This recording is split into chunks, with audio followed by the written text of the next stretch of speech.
കൊട്ടാരക്കര കുന്നിക്കോട് തെരുവു നായ്ക്കളെ ജനവാസ മേഖലയിൽ തുറന്നുവിടാൻ ശ്രമം. നായ്ക്കളെ കൊണ്ടുവന്ന വാഹനം നാട്ടുകാർ തടഞ്ഞു. തുറന്നുവിട്ടതിൽ 30ഓളം നായ്ക്കളെ പിടികൂടി. സ്ഥലത്ത് നാട്ടുകാർ പ്രതിഷേധിക്കുന്നു.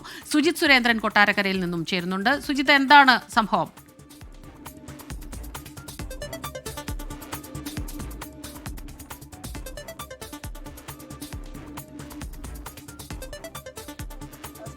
ഇന്ന് രാവിലെയോടെയാണ് വലിയൊരു ലോറി നിറയെ നായ്ക്കളുമായി ഈ വിളക്കുടി മേലില പഞ്ചായത്തുകളുടെ ജനവാസ മേഖലയിലേക്ക് ഒരു കൂട്ടം ആളുകൾ എത്തിയത്. ഇവർ ഇവിടെ സമീപത്തുള്ള ഒരു സ്വകാര്യ വ്യക്തിയുടെ ഷെൽട്ടറിലേക്ക് എന്ന് പറഞ്ഞാണ് ഈ നായ്ക്കളെ കൊണ്ടുവന്നത്. ഇവിടേക്ക് കുറേ നായ്ക്കളെ തുറന്നു വിടുകയും ചെയ്തു. ഇതോടുകൂടി നാട്ടുകാർ സംഘടിക്കുകയും ഈ വാഹനം തടയുകയുമായിരുന്നു. തുടർന്ന് നാട്ടുകാരുടെ പ്രതിഷേധത്തെ തുടർന്ന് നിരവധി നായ്ക്കളെ ഇവർ തിരിച്ച് ഈ വാഹനത്തിൽ തന്നെ കയറ്റുകയും ചെയ്തു. എന്നാൽ പഞ്ചായത്തിൽ നിന്നും യാതൊരു തരത്തിലുള്ള അറിയിപ്പോ ഒന്നും തന്നെ നൽകിയിരുന്നില്ല എന്നാണ് പഞ്ചായത്ത് അധികൃതർ ഇത് സംബന്ധിച്ച് പറയുന്നത്.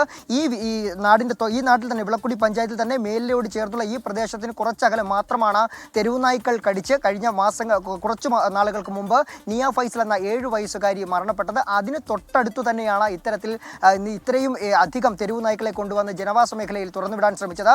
ഇപ്പോൾ ഇവിടെ പോലീസ് അടക്കം എത്തിയിട്ടുണ്ട്. ജനങ്ങൾ ശക്തമായി പ്രതിഷേധിച്ചതോടുകൂടിയാണ് ഈ നായ്ക്കളെയൊക്കെ തന്നെ പിടിച്ച് മാറ്റിയിട്ടുള്ളത്. എങ്കിലും കുറേ നായ്ക്കളൊക്കെ തന്നെ ഇപ്പോഴും ഈ പ്രദേശത്ത് ഉണ്ട് എന്ന് തന്നെയാണ് അറിയുന്നത്. അവരെ മുഴുവൻ തെരുവു നായ്ക്കളെയും ഇവിടെ നിന്ന് നീക്കം ചെയ്യണമെന്ന് തന്നെയാണ് നാട്ടുകാർ ആവശ്യപ്പെടുന്നത്.